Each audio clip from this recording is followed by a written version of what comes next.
Good evening, everyone. My name is Jen McHugh, and I'm the manager of adult learning at the Michener Art Museum. Welcome to our program, Virtual Conversation Behind the Scenes of Monuments and Myths. Tonight, our Chief Curator, Laura Igoe, and our Director of Exhibitions, Joshua Lessard, will tell you a bit more about the history of the exhibit, share how the exhibition layout was designed, and they might even mention a few of their favorite pieces. If you have any questions, please enter them into the Q&A and we will work them into the conversation. Now I pass it over to Laura and Joshua. Enjoy. Thank you. Thank you, Jen, and welcome everybody. We're thrilled to have you with us this evening. Hopefully we'll get you out of here just in time to watch the Olympics on prime time. So today we are going, as Jen said, we're going to introduce you to Monuments and Myths, the America of Sculptors Augustus Saint-Gaudens and Daniel Chester French. We'll take you on a behind-the-scenes tour of the installation and design of the Michener's presentation of this show, and we're going to highlight some of our favorite pieces from the exhibition. So I am Laura Igoe. I'm the Jerry and Marguerite Lenfest Chief Curator at the Michener Art Museum, and I'm joined this evening by Director of Exhibitions, Joshua Lessard. You will also see us here in our Martin Exhibition Gallery, where Monuments and Myths is currently on view. This photo was taken right after, well, soon after all the crates had arrived with all the sculptures. But before, of course, we started placing them. It might give you some vibes of Raiders of the Lost Ark from Indiana Jones, but I promise you, we did not hide the Ark of the Covenant in the exhibition. I also, before we begin, want to highlight some upcoming programs we have that are related to Monuments and Myths, including at least one upcoming virtual program, and you can find more information on our website. And I would also like to start too by reading our land acknowledgement at the Michener. So the James A. Michener Art Museum is on Lenape-Hoking, the ancestral and spiritual homeland of the Lenape. Their unbroken relationship to this land has survived forced removal and diaspora. As a center for creative expression in the Delaware Valley, we recognize their work as caretakers and creators as integral to this region. We commit to learning from Lenape culture and providing a space for their current perspectives in our work. So I'm going to start by talking a little bit about what is Monuments and Myths and why we're hosting it right now at the Michener Art Museum. So Monuments and Myths looks at work by the sculptors Augustus Saint-Gaudens and Daniel Chester French, who are really the preeminent American sculptors of the late 19th and early 20th centuries. Friendly rivals, they were responsible for some of our country's most recognizable monuments and public sculptures. They also created work during a great period of loss and change in the United States. Their careers spanned the Civil War, Reconstruction, and World War I. They were also dependent on commissions from those in political and cultural power. They were frequently paid to produce sculptures for people. And so that often produced sculptures that told stories from a privileged perspective, one that, whether intentionally or not, overlooked growing social inequities. So we really consider this, and the organizers of this exhibition consider this to be a timely moment to consider the continuing power of these artist sculptures and to examine how they shaped and continue to inform our understanding of the United States. This is also, I should note, a traveling exhibition. It was organized by the American Federation of Arts with Chesterwood, which is Daniel Chester French's summer home and studio in Stockbridge, Massachusetts, and the Saint-Gaudens Memorial in partnership with the Saint-Gaudens National Historical Park, which is the home and studio of Augustus Saint-Gaudens in Cornish, New Hampshire. And these are historic homes and studios that you can still visit today, which is really exciting. And they have collections of these artists' work. And so many of the works that are included in the exhibition are maquettes and sculptural studies that come from these historic homes and studios. So these are the studies for final monuments and sculptures that you might recognize from seeing elsewhere. We at the Michener organized the exhibition into 6 sections, and we'll highlight later on some highlights from some of these sections. The first main section starts with In the Studio. So that looks at dynamic spaces of labor and creativity, or thinks about the studio as dynamic spaces of labor, creativity, and exchange, and also highlights the students and models that worked in those artist studios. There's a section on portraits and power, looking at the ways that these artists use portraits to increase their network and gain more commissions. There's a section honoring Lincoln. You can see an image of that on your right. Of course, looking at Abraham Lincoln, a figure that both sculptors were able to portray. There's a section on Civil War memory, a section on modern mourning, and a section on sculpture for civic spaces. So why is the Michener hosting this exhibition? I think those of you who are familiar with the Michener know that we focus primarily on art of our region, the Delaware Valley region, Bucks County and the greater Philadelphia area. This tells a much more expansive story than that, this exhibition.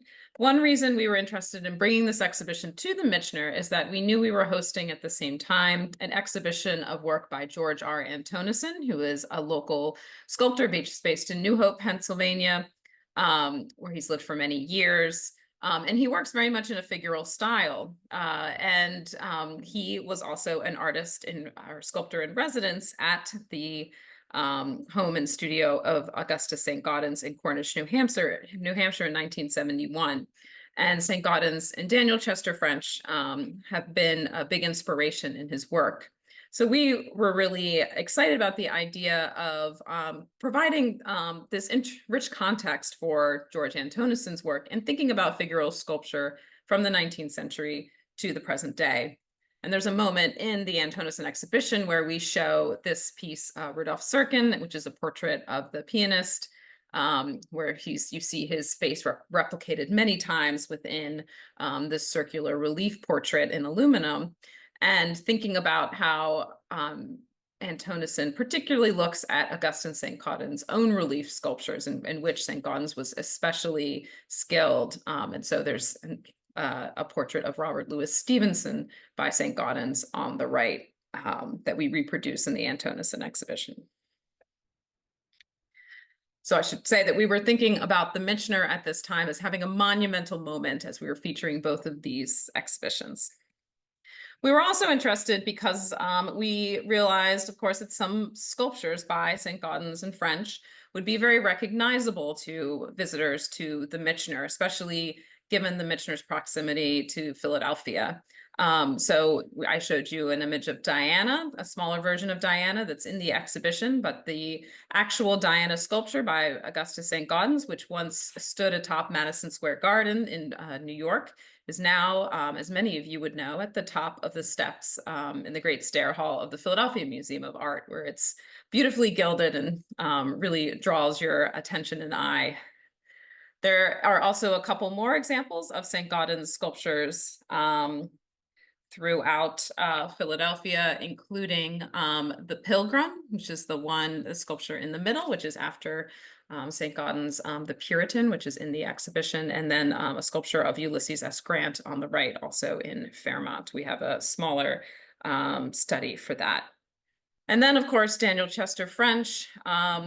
The Lincoln Memorial is something that everyone, I think, is very much aware of, and it's really fascinating to see in the exhibition studies for this large-scale sculpture by French, but also a very similar study by Saint-Gaudens as well, that at one point was proposed as the study as proposed for the Lincoln Memorial in Washington, D.C., but was not chosen in favor of French. So now I'm going to turn it over to Joshua, who's going to walk us through kind of the ideas around the design and the installation of this exhibition while we're hosting it here at the Michener. Yeah, good evening, everyone. So hi, my name is Joshua. I'm the director of exhibitions. And so what I'm going to get into a little bit in our section tonight about the behind the scenes is about the design and installation. And I want to start with this image, which kind of shows you the show halfway through install, where we have some of the built components, the carpentry is up, you have the objects beginning to be put in, but you still see all those crates, you see the newly painted walls. But this kind of gives you a sense of what an install looks like, right? There's a lot of different things happening at different phases. It's a little cacophonous, but very organized. And Laura's kind of just laughing, I think, a part of that because, we all kind of live through that space. Now I'm also Laura's driving, so I'm going to say next slide when I need her to advance. So here we have a slide that I wanted to put in about the internal process and our team. And so this is not a singular task. There is, I think, when I counted earlier today, about 45 different people who have touched the process of the making of this show, whether they are carpenters or they are fabricators, they are external on-calls, they are art handlers, they are shipping and freight people that kind of come in and go throughout the phase of the project. But our core constituency internal to the museum that helps in this process is our exhibitions and curatorial teams. And so I just want to call out some of them right now. So Abby Lua is our assistant curator. Rebecca Michener is our registrar extraordinaire. Lena is our collections database and digitization specialist. Vincent Hawley is our exhibitions manager. Don is our preparator, and Jake Brossman is our graphic design co-op from the summer from Drexel. So, and you can see some of them depicted above. And then one of those like fun little things, that beginning of the glimpse behind the scenes is this master calendar that we have downstairs, which is basically like an entire elementary school sized whiteboard that lives outside of our office, where all of our calendar things are located. And so it is a very fun way to kind of see the process in real time and understand that we have a 4-month horizon where we're kind of accounting for everything that's coming and going from the loading dock and from the gallery floor. Next slide. Now, to understand the space where we were putting this show, Monuments and Myths was going into what we colloquially call the Martin Gallery, but which is formally called the Patton Smith Della Penna Fernberger Gallery, with the Sid Martin wing on it. And you can see it depicted here in the diagram on the left, which is that very large green box. What you'll kind of notice is there's 2 blue arrows that indicate the entrances and exits to the gallery. So the space is bi-directional, right? We have 1 exit, 1 entrance, and it's very difficult for us to control where visitors to the museum choose to move through. The whole gallery floor of the museum is a large circle, so visitors can come and go in either direction. So when we think about our exhibition layouts, we have to think about them in a non-deterministic manner. So we have like not a force flow in general. Like we know that people are arriving and leaving and about different places. And so we want to accommodate that in our layout.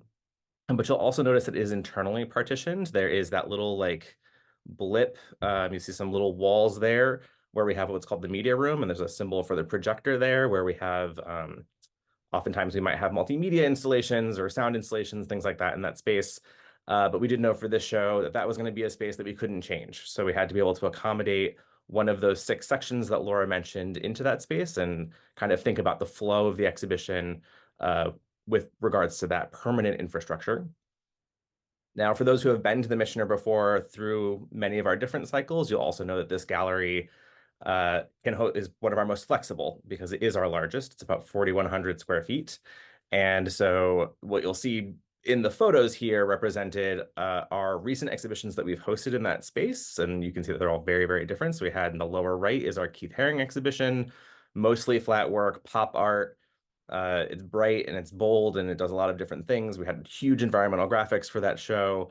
But then on just the left of that is our Never Broken exhibition, which looked at Lenape art and a critical reinterpretation of Penn's treaty. And with that show, we had sort of giant open areas where we're trying to accommodate these sort of like large scale contemporary responses, right? We have massive art installation pieces that we had to accommodate. And then the show that immediately came before the show that we were installing, which was Monuments and Myths, was the SVIVA exhibition, so the Center for Emerging Visual Arts and Artists, which is their 40th anniversary show. So it featured 40 different artists, and we had all different media, all different things going on. And so it was a much more comprehensive, nearly encyclopedic presentation. And we wanted to really make this feel different for the visitor. We wanted to sort of showcase this work in a very different way. And we knew coming out the gate that we needed to do something very different than using the temporary walls that we have and thinking about this in that very static kind of way. Next slide. Now, the other thing we had to consider is understanding the story. So this show, as Laura pointed out with several of the objects and sort of the photos that you saw as a little hint of the things to come, is that a lot of this work is the process work, right? This is stuff that is used in the making or determining what was the final monument. You know, we're not taking down monuments from New York City and DC and all around. So to bring them to this show, these are the actual process models that these artists used in their thinking. And so the exciting part about that is we get to highlight their sort of studio methods, their craft, their sort of different ways of kind of experimenting, if you will, if that's a fair way to justify it. And you can see the evolution of a work through time. And with that, we also had the opportunity to include a lot of amazing archival photography. This is at a critical juncture where photography is taking off, and we see a lot of these informal studio shots of things going on. And that starts to set a little bit of a feeling for the show, right? That if we want visitors, we're going to invite people into the mind of the artist. We also might want to make them feel like they're sort of in the spaces that the artists are themselves inhabiting. Now, if we go to the next slide. That's not an unfamiliar story to us today. So what I wanted to include here was that these are 4 studios from different sculptors and designers in our sort of area, both a little bit historic and contemporary. So you see like the Nakashima studios, you see the Warren Eschrick wood barn, sculpture barn, if you will. We went there recently and Jen accompanied me there. In the lower left, you can actually see George Antonison's studio that's in his backyard, right? And so this is someone who's directly working from the legacy of these 2 artists that we're highlighting, and this is how he chooses to work today. Then we also can see a little snippet there of the Stratton Foundry here in Philadelphia, thinking about what metals and finishing and those spaces still feel like today. Next slide. Now, moving beyond understanding space and understanding story, we had to also understand the objects that we're putting in this show. So Laura and I took a very fun yet very rare trip, a field trip excursion, if you will, to see the presentation of this exhibition in its display at the Frist in Nashville. And so thank you very much to the Frist team for hosting us. You were very kind and provided us with an awesome lunch and answered all of our many questions. And so we greatly appreciate that. When we went, we did see, I think their presentation and talking through with them, they really wanted to emphasize that story of the difference between the artists or understanding what each of those artists' specific repertoires and work feels like. And so they did give the objects a little bit more space, right? You know, their presentation was a little bit stretched out in a way where you kind of could appreciate each piece in series and independently as a standalone object. And I think also what you're seeing is they opted for a very MoMA-esque, you know, Museum of Modern Art approach of white walls, white cases, white backers, and things like that, which kind of gives you this sense of neutrality to the work.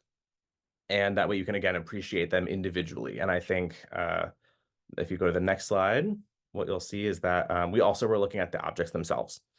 And there are a lot of lessons to be learned from this. You know, when you're looking at an exhibition checklist on a computer, you can't fully feel out all of the objects or all of the nuance for the pieces themselves. And we learned some really fun things. So, for example, the Adams Memorial that you see all the way to the left is a 3-part plaster piece, right? So this is a very large, it's an 800-pound object that's in 3 pieces. And those pieces sit on a wooden base. The Frist, when they did their display, chose to display this object on the floor simply out of a necessity for rigging it in situ. The other thing is it's sitting on its own base that's attached to that plaster. So how you create an intermediate space or an intermediary space between that wood surface and the surface that you're putting it on can be a challenge when you're building something because you need to support that 800 pounds.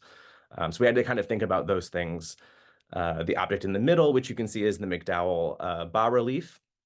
And it's a lone object from the Metropolitan Museum of Art, but that object is very cattywampus, I guess, or, you know, wonky, you might say, where that like top left corner comes out about 4 inches from the wall, which over time has just sort of been the way that the object has kind of moved on its own, right? You know, wood and metals do all sorts of things with differential expansion and they interact with each other. And so this one has warped over time.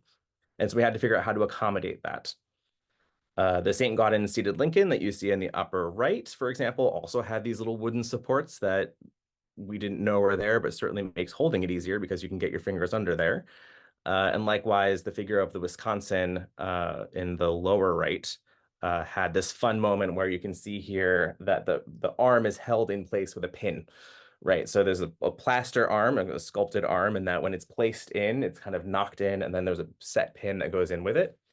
And so we had to be able to accommodate that when we're doing our install, right? We're thinking about the ways that these objects are coming together. What are our clearances around them? How are we supporting their display so they're also safe during the time that they're on exhibit? And if you go to the next slide. Now, Laura and I then promptly went from our first visit to get some, I guess, liquid encouragement at the bar, the one hotel in Nashville, as seen there, to borrow a quote from Hamilton. That is the room where it happened, the actual the bar, and maybe one of those tables. And we started to sketch. And so what you'll see on the right side here are a series of our floor plans and maquettes that we were working through. And we were having some gut reactions to the sort of Frist installation, some immediate reactions to the objects themselves.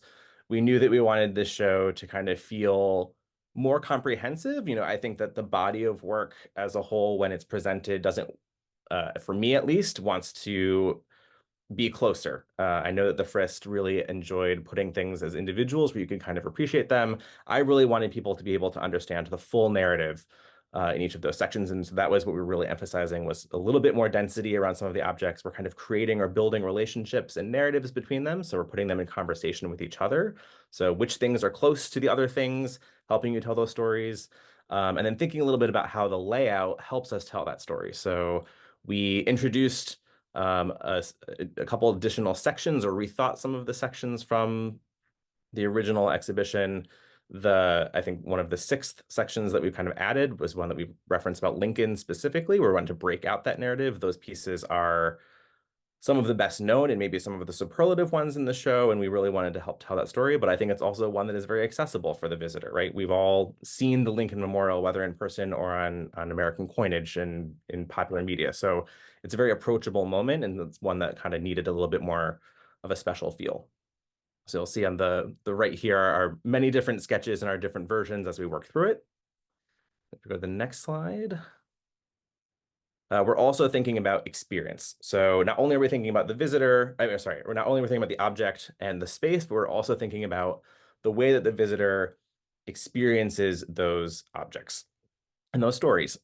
And so what you'll see in these sketches that came sort of maybe the day later, and then also on the flight back and a couple days into the following week, are some of these ideas about how we want visitors to experience these objects. So you'll know in the upper right, there's like the term skeletonized. I'm writing skeletonized here, where I'm sort of saying, if we're going to invite people into these artistic spaces or in these studio spaces, maybe the actual infrastructure that we're building as exhibit fabricators isn't so permanent feeling, right? That maybe it feels a little bit more studio aperture. Maybe it's picking up on some of those archival images of, French standing on a ladder and Augustus Saint-Gaudens kind of having that giant turntable and things like that.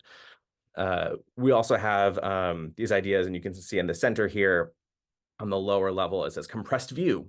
And I think the idea of creating view corridors or vistas for the visitor, where we're kind of revealing to you as you walk through these amazing works, but not giving it all away at once, right? There's an amazing story that we want to tell, and we want to kind of get you to say, like, well, what's that? Want to give these little hints around the corner that kind of drive you on and kind of move you through the space.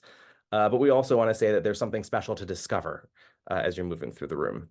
And I think the show really lends itself to that experience, because a lot of these objects are ones that we know, but we may not have seen in person, or there's a lot of it's very human scale as well. But I think figural and figurative work tends to lend itself to that as well, that we emote very heavily with it because they are human figures. And so those become opportunities for us to make the visitor experience something special.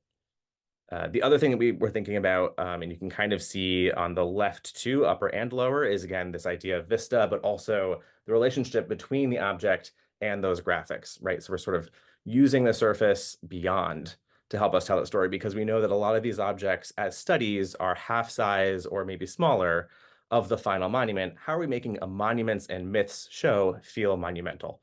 And we knew that the environmental graphic was really the opportunity to kind of do that. And next slide. And then it moves from drawing to digital. At some point, we get real about this and real technical with it. You can see here, this was kind of the first pass, and those big red gestures or bubbles are sort of our 6 sections for the show. And you'll note that we're starting to this is a process image. So of course, there's like little pieces of object kind of floating all around as we're kind of tucking them into those spaces, making sure everything fits, trying to figure out the scale of those different environs, and which angles or axes that we want to actually create, right? So you can actually see here that that in the very center, the seated Lincoln is kind of facing longitudinally to the gallery, and ultimately we turn him 90 degrees and have him face the other way.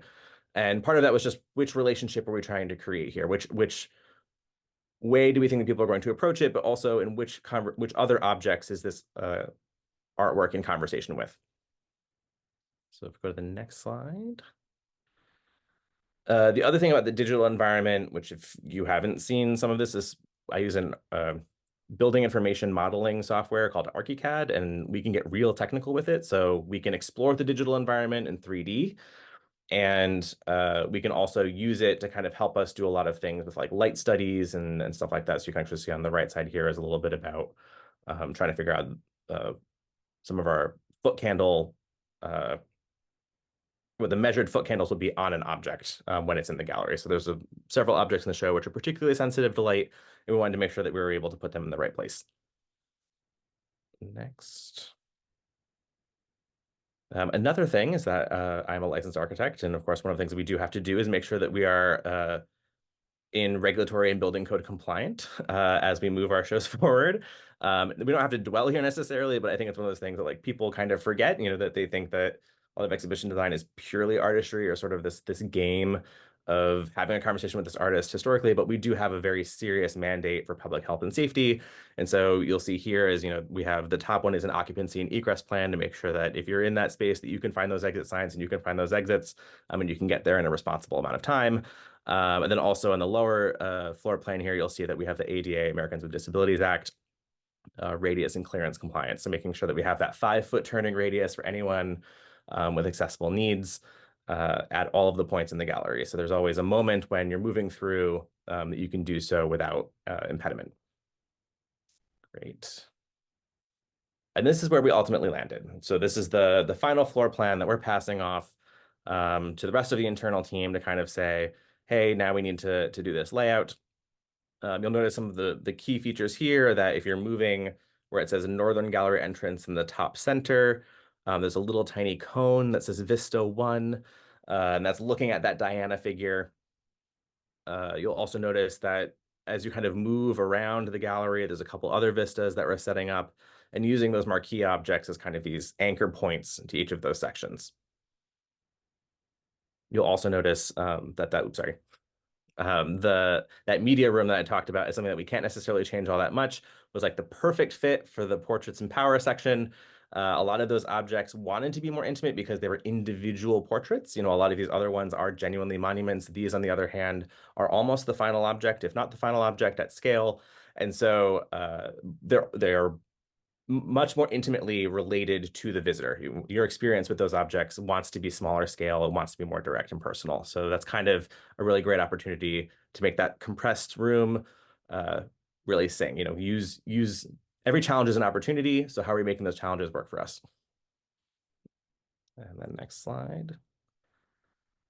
Now, we also advance the design from those sketches to those floor plans into reality, right? We have to suddenly take the affect that we're talking about, the experiences that we want people to have, and think about like, well, how are we actually achieving that in the space?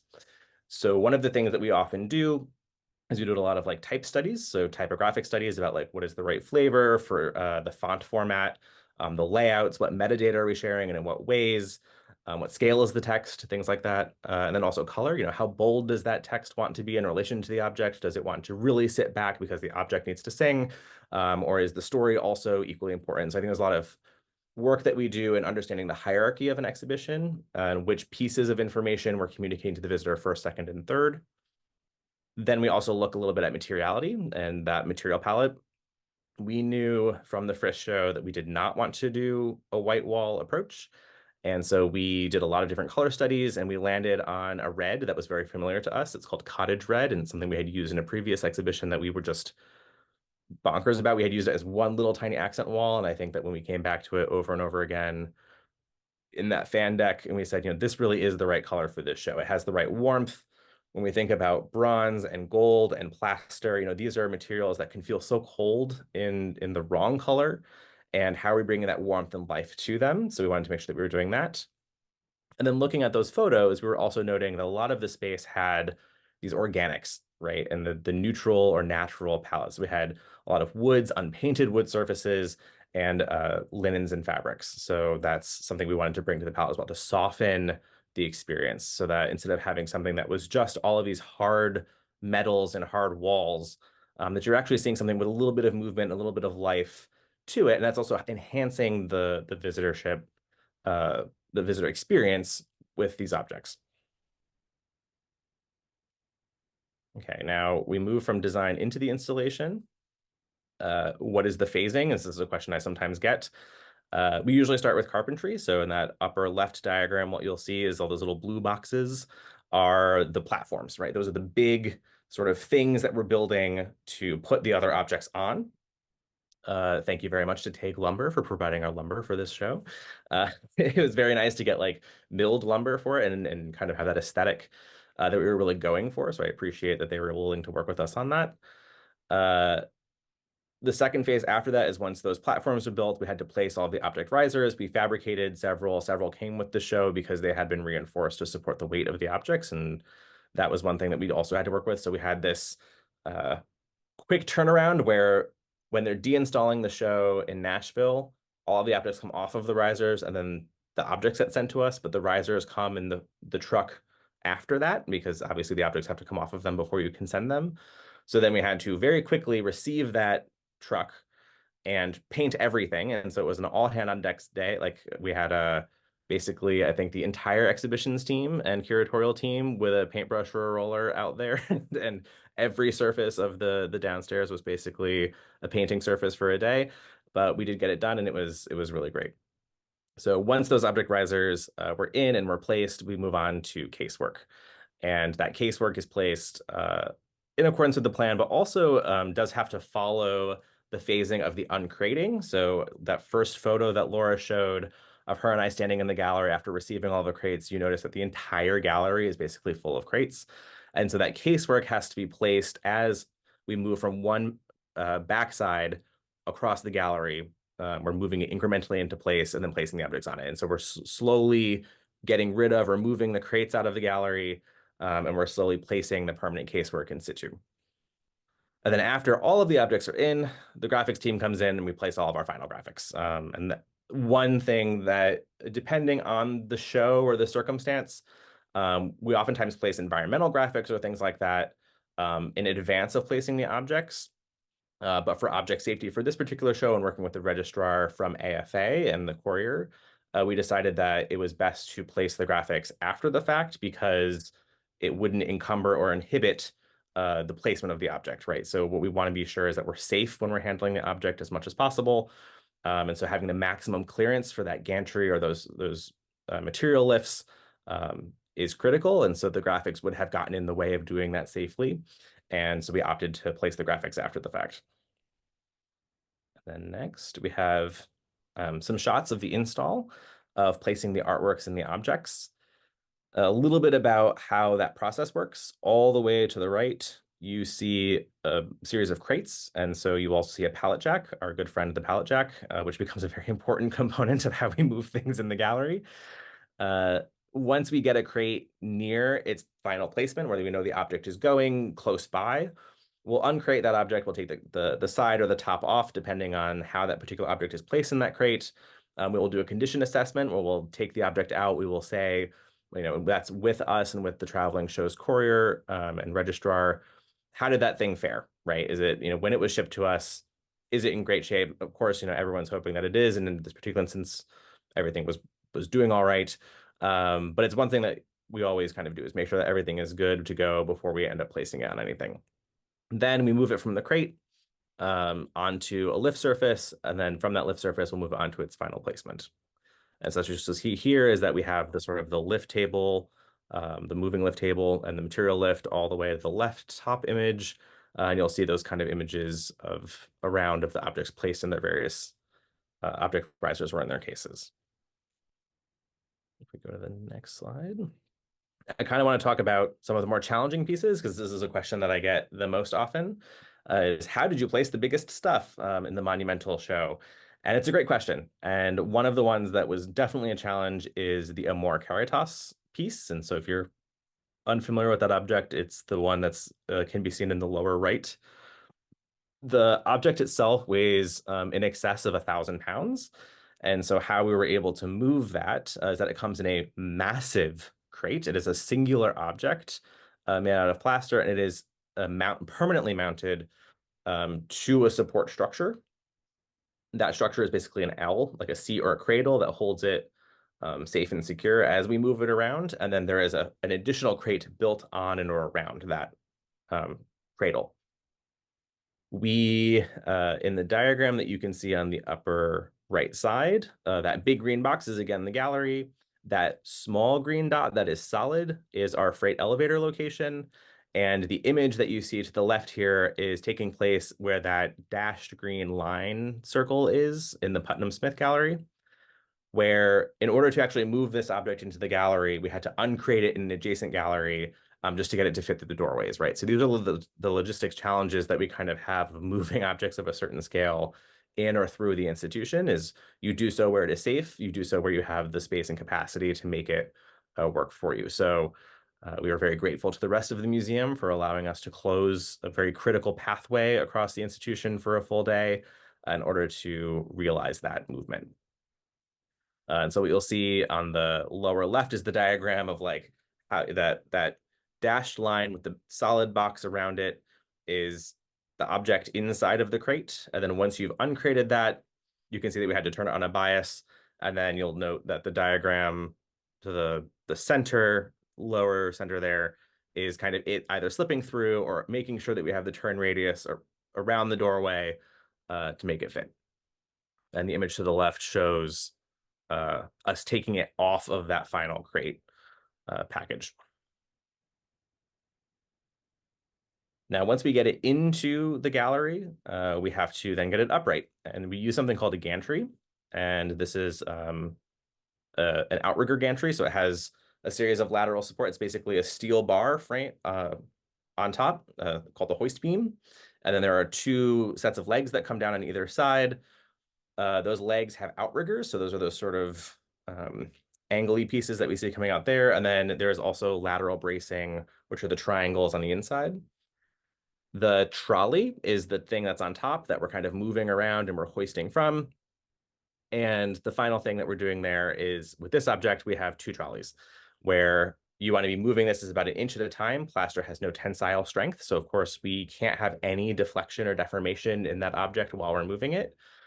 Or it will crack. And so we have to move it a teeny bit at a time, make sure that everyone is checking in with each other at all times, that we're always communicating that that object is moving about as slowly as possible. So this took about a full day to uncrate it and to lift it into place. So one full day for one object.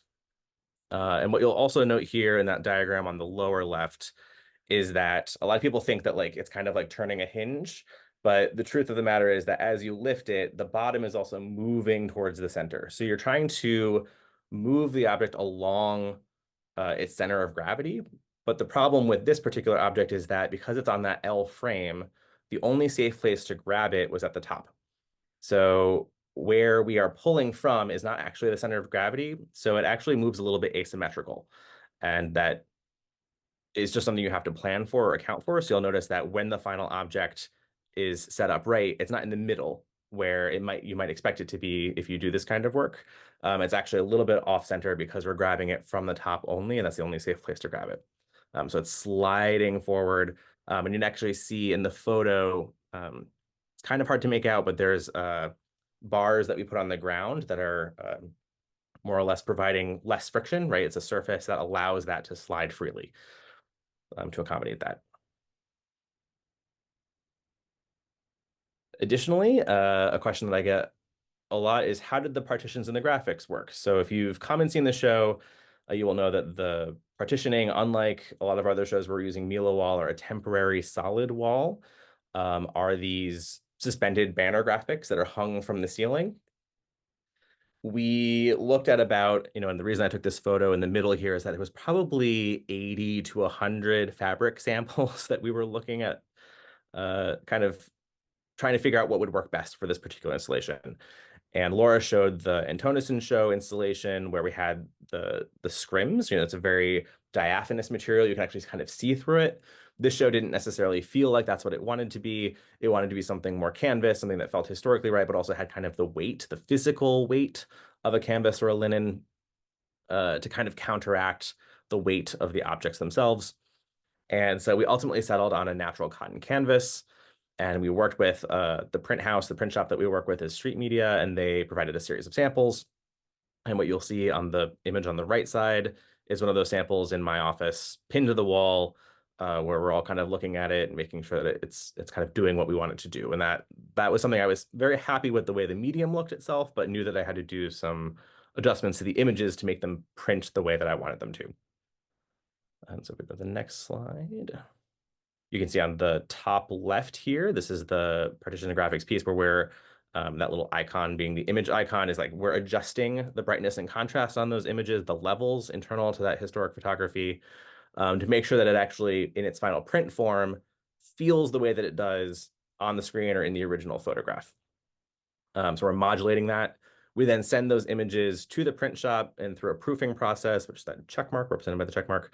You'll see that's an actual proof that we have approved for printing. And then on the right side, you see the two images here are of the actual print shop internals. They have massive plotters, which I think everyone, if you get the chance to go visit a print shop, should go and check out, because it is truly, a marvel of the modern world that we can create images that are 10 feet long, right? Now that's incredible, and it provides us an incredible opportunity, especially to do so on fabric. So that is how that is produced. There's a digital image, it's the archival scan. That scan is modulated digitally to make it look the way that it should on the final work, and then it's printed and installed from the ceiling. I'll pass it back over to Laura. Talk about some of her highlights. Yeah. Thank you, Joshua. I was even there for some of this. I still learn things. So it's quite a process, designing, installing an exhibition, for sure. So we wanted to highlight some of our favorite works from the show, and Joshua and I, when we talked about doing this, wanted to showcase both works that are from the small to the large, small to monumental, and works by both Saint-Gaudens and French, and works in different sections of the show. I'm going to kick us off talking about cameos, and you'll see how they're displayed here in the exhibition. So Augustus Saint-Gaudens actually began his career in sculpture cutting cameos. He apprenticed in this starting at age 13.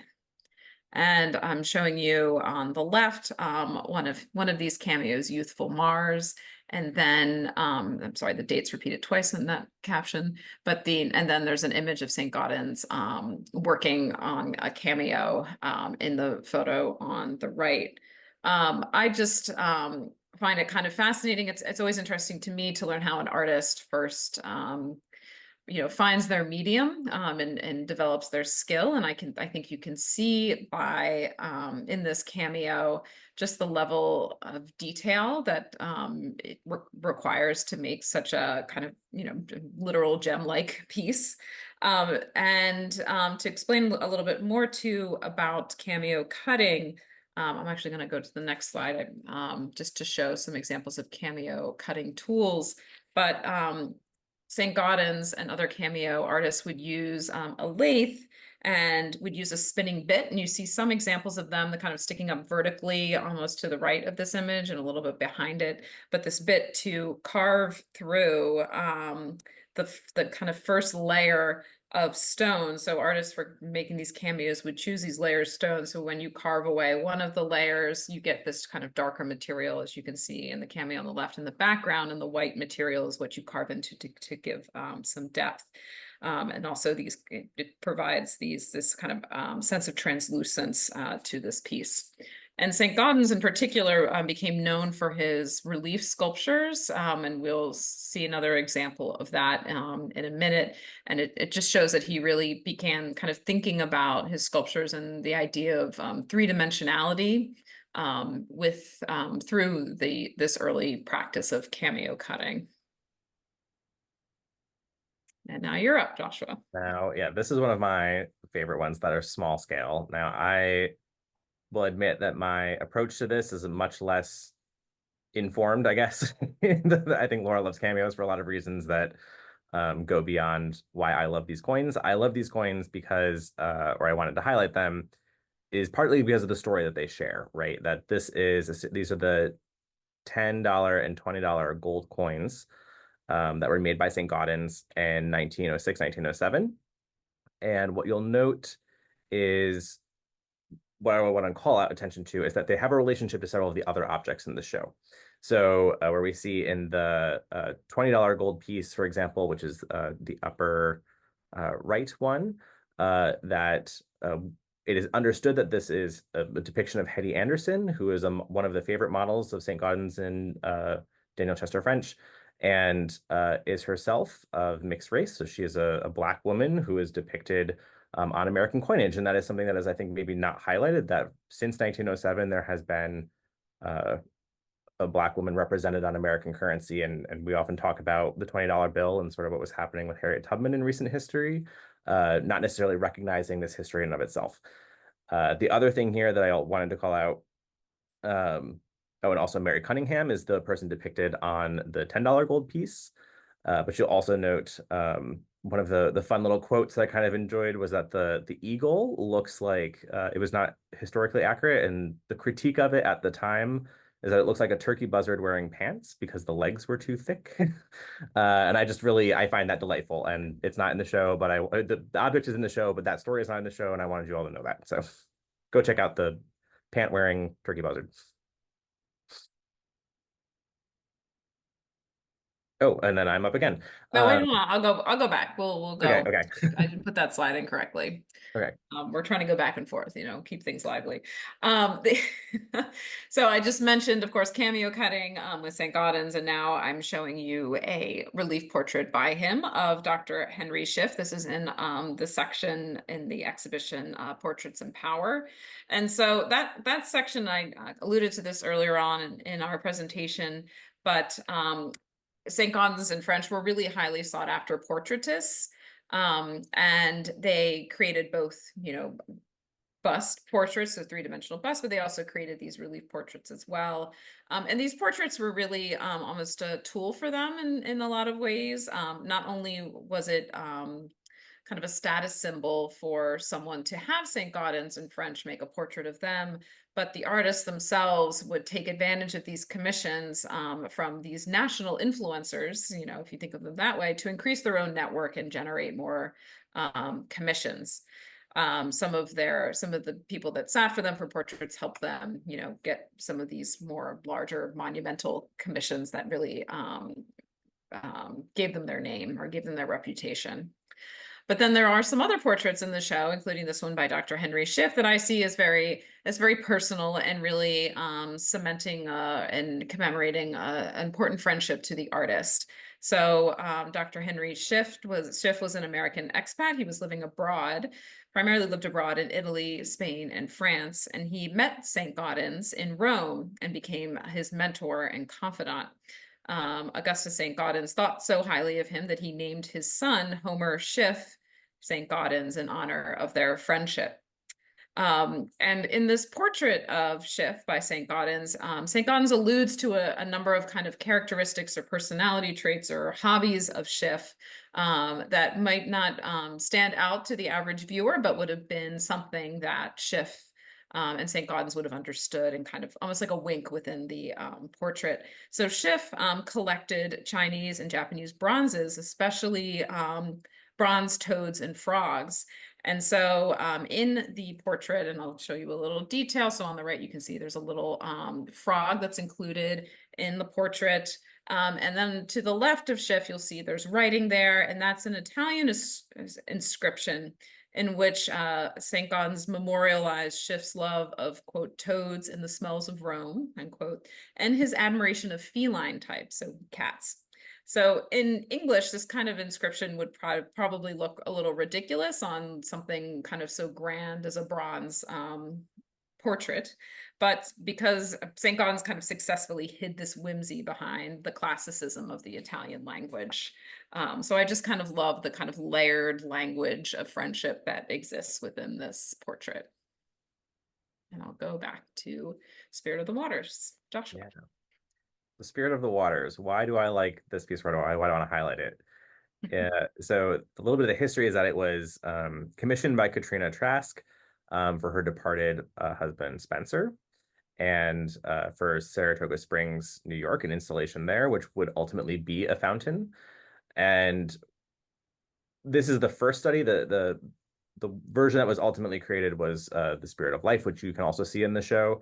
But what I found particularly delightful about this piece during the install, because I had not realized this beforehand, is that in the detail shot that you can see on the left, where the stone, the piece that looks like a rock meets that sort of pedestal base, you'll notice a bunch of tiny little holes drilled into it, or kind of cut into that surface, and that this is actually a functioning fountain, right? And when we were uncrating the object and we took it out and set it out, there's actually a hookup for a hose on the back, which I found utterly delightful. Gave me a whole new appreciation for this piece as like a functioning thing, to imagine that like around that piece of stone in the bottom is this little gurgle of water kind of coming out, and you can kind of imagine it so easily. But to see an object that was a study that was also the fully functional hose hookup was just a really fun thing. So I encourage you all to go and look, and then when you see it in real life, kind of imagine that water, this figure emerging out of this cascade. That's why I wanted to choose one. And then I also chose for my final object, I think this is my favorite object in the show, and I know Joshua also likes this work a lot too. This is the Adams Memorial by Augustus St. Gaudens. And this and the Spirit of the Waters that Joshua just showed are in the section called Modern Mourning in the exhibition. And this section looks at kind of the changing ways that these artists responded to kind of the unfathomable grief and mourning that impacted the nation at this time. So between 1860 and 1920, Americans experienced the Civil War, World War I, the influenza epidemic of 1918. So it's just this huge scale of human loss that kind of changed how people approached mourning. It was once a very highly ritualized and private experience, but at this time, grief became experienced in a much more public and political way.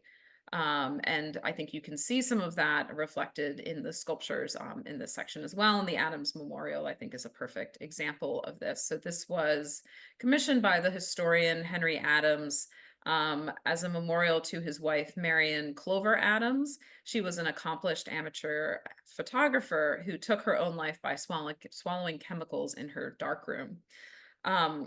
This grief of the loss of his wife and also the public stigma of suicide really haunted and impacted Henry Adams. And following his wife's death, he actually traveled to Japan and became interested in Buddhist philosophy. So then when he returned to the United States, he approached St. Gaudens about creating this memorial. We actually have we know from St. Gaudens' sketchbook, we've seen his notes about this conversation, and he writes things about in his sketchbook about Buddha, about mental repose, quote, calm reflection in contrast with the violence or force in nature. So St. Gaudens was really thinking about a lot of different things when conceiving of this memorial. And I actually recently learned that he was also looking at representations of the Buddha or other kind of figures from Buddhist philosophy. So this is an image of Canon, which is the Bodhisattva figure of compassion. This actual painting, which is a painting on a scroll, it's in the Museum of Fine Arts Boston collection, and it was shown to St. Gaudens by the artist John Lafarge, who was also a good friend of Henry Adams. And it's said to have played a major role in influencing the conception and design of the Adams Memorial, which I thought was really interesting. And here's the memorial where it's sited now in Rock Creek Cemetery in Washington, D.C. What I find so moving about it is that it's not a likeness of Marian Adams. I think you can kind of see that there's no clear gender to this figure. It's shrouded. It's very contemplative and thoughtful. Saint-Gaudens and Adams actually agreed not to title. They didn't want to title it after Adams. This Adams Memorial is kind of how we refer to it today. But Saint-Gaudens actually referred to it as, quote, "the mystery of the hereafter and the peace of God that passeth understanding," end quote. So I just really find it to be a very moving memorial and a very moving way to think about grief and the loss of a loved one. And now we'll go back to Joshua's final choice. Yeah. So my final choice is this group assemblage, which I'm calling modeling stand because it's kind of the highlight object in my mind here, even though I think many people would think that Andromeda is probably the highlight figure here. But one thing that I love, and this is perhaps an internal joke as well, are these stories of process. And I think that you see it kind of come through in the Intonison show, where we do also have a similar thing kind of going on, where we have the actual tools of the artist on display when we talk about the process that these artists go through in making their craft.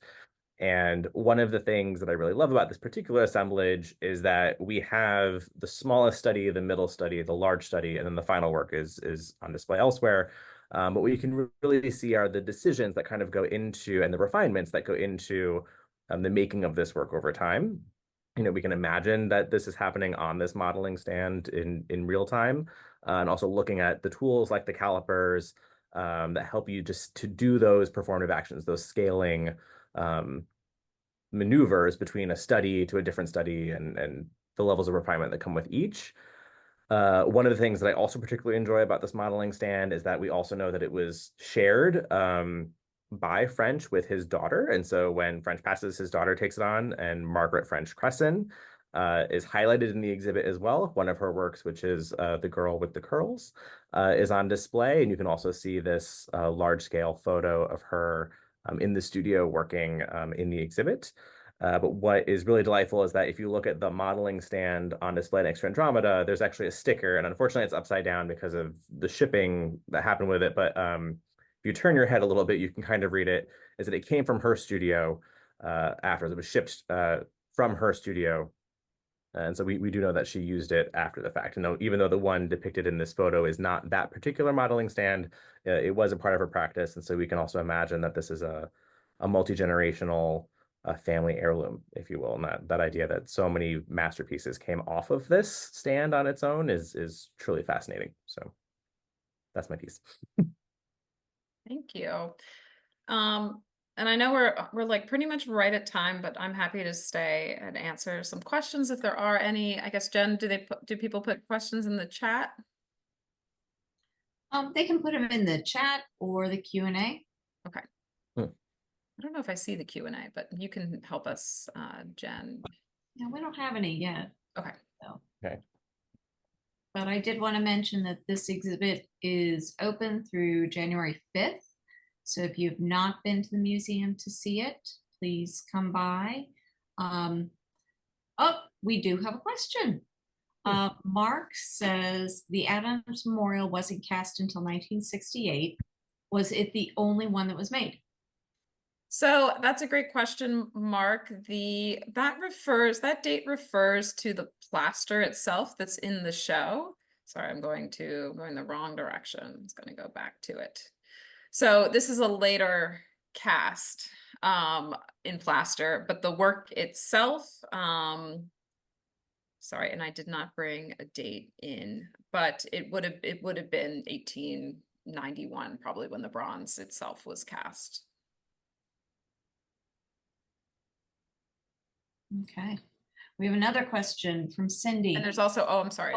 There's no, and I know at the Saint-Gaudens National Historical Park, there's another cast of the Adams Memorial there too. That's also more, I think it's earlier than 1968, but it's also more modern.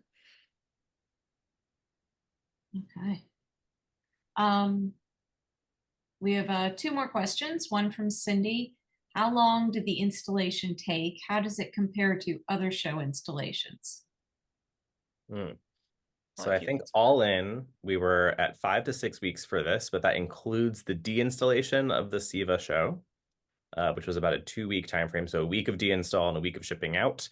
And during that time, we were then receiving all of the crates as a 3-day window for the crates to arrive and a 1 day for all of those object risers. And then we did 2 solid weeks of object install. So that was probably looking at, I think maybe 12, 1 to 12 objects a day, basically, to move through at that clip. And so that was 2 weeks of install, and then the graphics and final placement of those components took an additional week and a half. So 5 to 6 weeks total. And how does that compare to other things? It was very intensive, I would say. We try to keep it to a month or less in a lot of our turnovers, because when the gallery is down, we can't be hosting. There's less to see at the museum, so we try to keep those timelines as short as possible. But with certain shows like this, it does require a little bit more time. And I should say that's just our like physical install period, but of course, even before Yeah. the prior show is deinstalled, there's a lot of behind the scenes work in terms of, I mean, because this is a traveling exhibition, um, uh, we have a checklist. We know the work that's going to be in the show. That's already decided. We receive text, but we still review and edit text to, make sure it fits for our venue, our presentation. So that takes some time. That has to be approved by the organizers. So that there's lots more work even before before the gallery closes that goes into the exhibition. And then also like the travel to see it and contract negotiations, stuff like that. So I think all in, it was probably a year to a year and a half. Laura, do you think that that's fair to say? Yeah, I think Of we prep. we booked the show about 2 years in advance. Mhm. Okay, we have two more questions. I think we can probably fit them in. Cheryl wants to know how many coins are in the display. There are 3 coins in the display and 3 plasters. Okay. And then Madeline wants to know, was the same model used for Diana and the Adams Memorial? Diane, I don't believe so. I'm actually not sure if we know who was the model for the Adams Memorial, but the model for Diana, I believe, was Davita Johnson. Does that seem right to you, Joshua? That's ringing a bell, but I admittedly don't recall. But they did, both French and Saint-Gaudens did use the same same models frequently, repeatedly for different for different sculptures. So Hetty Anderson, that Joshua mentioned earlier, appears as Victory in the Sherman Memorial, and several of other pieces too that are at the Amor Caritas show sculpture as well. So and actually, if you want to learn more about the models that worked with French and Saint-Gaudens, I would come to Rebecca McCarran's virtual talk, which is, and I can go back to that probably, it might take me a minute, but maybe Jen, if you know the date off the top of your head. That's actually a two-part program. There's a virtual program on October 23rd. And then in December, we will have a gallery talk where Rebecca will point out so you can actually see the pieces. But yeah, October 23rd at 7 p.m. It's the next virtual one where you can learn more about the models. There are two more quick questions if you guys have time. Sure. Yeah. One was, is there any kind of anxiety of influence, excuse me, such that you want to make the display different from those that have been used elsewhere for this traveling exhibit? I'm sorry. Ask that again. How much are you influenced by previous presentations of the show, or like how much do you want to make it different, I guess? Yeah, I mean, I think it depends on the show each time. Our approach to this particular exhibition differed I don't want to say greatly, but certainly was very different from the way that the Frisk did. And that's, I think, mostly just the stories that we wanted to tell and how we wanted to tell those stories. There was a different type of curatorial voice being used, as one that was more about narrative and process and understanding the artist's thinking, as opposed to a much more art historical approach of like appreciate this object in isolation and for its own aesthetic beauty and components. And I think we went to one side of that. Does that happen with everything? Not all the time. I think there are definitely shows that I see that I'm like, wow, we don't want to do that. Or likewise, we may have an experience where it's like, wow, that was incredible. And we can't do better than that if we tried. So let's do it exactly that way again. So it really does depend on the experience in the show and those individual presentations. But this one, I think, was different simply because our approaches were different.